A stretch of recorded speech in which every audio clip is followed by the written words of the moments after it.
Of all the restaurants on a Royal Caribbean ship, the buffet is still one of my favorite places to eat. I just love the variety of food, how easy it is to get in and out, and the fact there's something for everybody. I love that I can enjoy Indian curry, customized salads, or just even an overloaded burger, while my kids can get chicken fingers or pizza. It's really just a win-win for everybody. While I'll primarily eat in the main dining room, or even especially restaurants, especially for dinner, I still like going to the Windjammer on embarkation day for a welcome aboard lunch, or hit it up for dinner after a long day in port. And when I pick the Windjammer to go to eat, I always do 4 important things at every meal, and I think these really make the meal more enjoyable from start to finish. Number 1 is I'll wash my hands even if I just did it. This may sound cliche to talk about how important it is to wash your hands, but I'll do it every single time I walk in or out of the restaurant. Quite frankly, I'm astounded how many people don't do this. In fact, if you're bored one day, stand near the Windjammer entrance for about 30 seconds, and you'll witness it yourself, people simply walking right past the hand washing stations or even the hand sanitizer. Cruise ship or not, washing your hands before you eat is a really smart idea to mitigate the chances of getting sick while eating. Now, it's not foolproof, but nothing is in life. However, I'll still do whatever I can to help reduce the chances of not being healthy while on a ship. Most ships have hand washing stations at the entrance now, but on older ships, there's a crew member that offers hand sanitizer. Anytime I walk in, I'll take the time to wash my hands because it's too easy to become complacent otherwise. The second thing I'll do is get a seat first, then go to the buffet. It's so tempting when you walk in to simply grab a plate and hit the first buffet station you see, but that's actually a mistake. It's usually very busy at the Windjammer, especially for breakfast. You really ought to find a seat and then get food. Early on when I cruised, I would get my food and then do the awkward walk trying to find a table with 2 hands full of food. Not only is it cumbersome, but the chances of accidentally spilling the food while looking for a table is extremely high. Not to mention the fact you're also trying to balance kids, and yeah, it's just not great. The strategy is not only a good idea to ensure you have somewhere to sit, but works well with families too. Kids need to know where you're going to be, and if they're very young, you probably need to take shifts going up with the kids. Like, you go up with one kid while one of the other adults holds the table, and then you alternate. Usually, the further you're willing to sit from the actual buffet stations, the higher the likelihood of finding an open table. Be sure to prioritize outdoor seating, though. If your ship has an outdoor seating area, it's available on the Quantum and Radiance class ships, because those outdoor areas of the Windjammer are really nice people to dine al fresco and enjoy the sea breeze and the views, quite frankly, that come with it. The third thing I'll always do at the Windjammer cruise ship buffet is to check out the stations before taking any food, because this is definitely a lesson I've learned the hard way. It's so tempting, as I mentioned earlier, just grab a plate, fill up with the first options you see. There's something that you like, you know you like it. But inevitably, I see there's something else I would rather have gotten. And of course, I can discard my plate of food and get a new plate with what I wanted instead, but I feel bad being quite that wasteful. Like, it's one thing to not finish all your food. It's quite another to load up your plate with a lot of food and then not eat any of it because you suddenly realize there's something way better somewhere else. To be clear, there's no penalty or anything like that, but I just try not to waste food when possible. Instead, I'll do a quick walk around the buffet stations to quickly see what's around. Keep in mind that most Windjammers, one side is usually a mirror of the others. You don't have to necessarily check out both sides of the buffet, but this strategy of checking out the food first and then loading your plate is especially helpful with the next thing I always do in the Windjammer.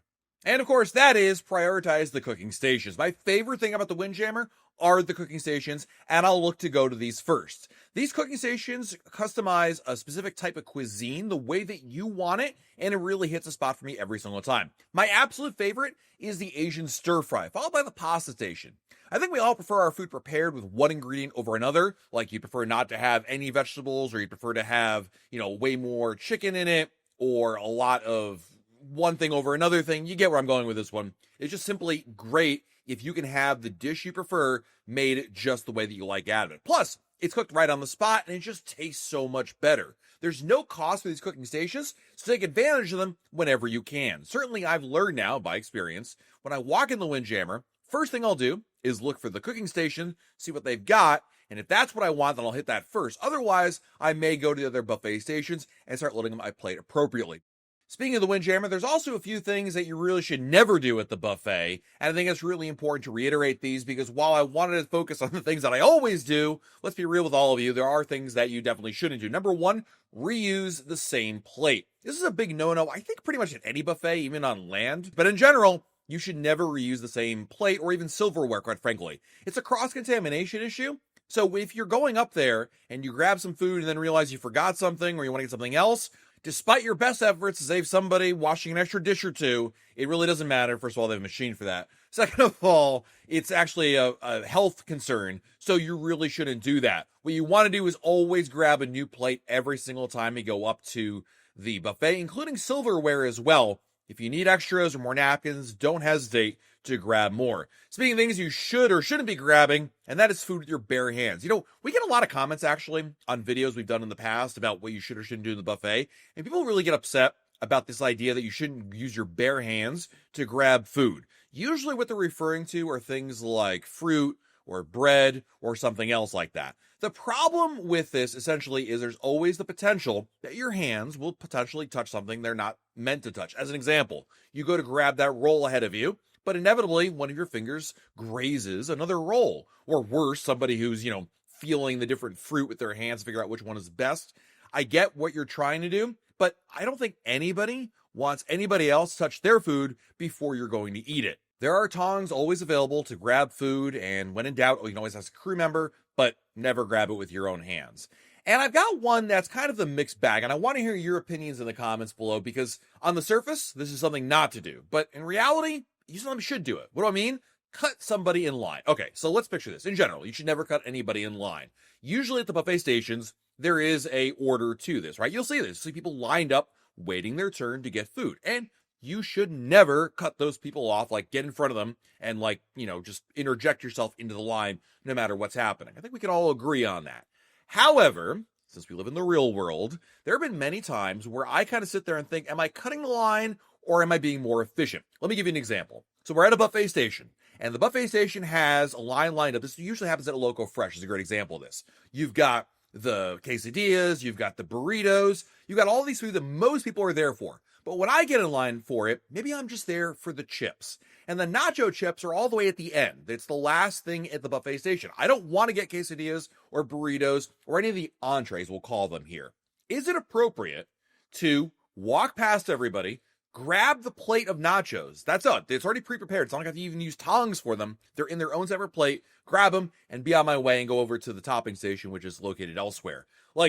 That's a common scenario I run into, and I personally hem and haw about what I should or shouldn't do. I think inevitably, I stand in line and kind of think, well, on the one hand, I'm following the rules. On the other hand, I'm wasting my own time. But on the other hand, I really don't want to get into a fight with somebody over a plate of chips. It's just not worth it to me. But this is one of those weird gray areas, and this happens a lot at the buffet stations where everyone's lined up for probably one food that's there, but at the end of the station, there's something else you could easily quickly grab and get out of there. Now, sometimes I've done this, and then inevitably, you get that awkward moment where you go in for the kill. You go in to grab it, and the person who was first in line all of a sudden moves, and now you've got this awkward interchange, and you both know that you cut the line. I feel like it's like that weird real-world gray area where yes, you're cutting the line, but you're really not, because you're just trying to grab one thing which there isn't anybody in front of at the current moment. I don't know.